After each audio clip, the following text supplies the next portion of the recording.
Hi, in this video I'm going to show you how to pair the Hammer Solo Pro True Wireless Earbuds, these, to a smartphone. This in fact. First what we're going to do is go to the Bluetooth settings page of the smartphone and turn it on.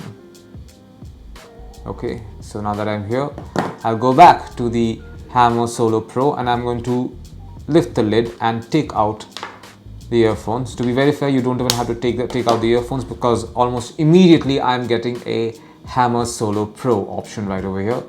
I'm going to click on that, then I'm going to click on pair. Now this device is paired. They're showing 50% battery, which is not bad right now. I'm going to try some music and tell you what this sound is like. 1 second. That's it, the sound is pretty great. And this is how you pair the Hammer Solo Pro True Wireless Earbuds to a smartphone.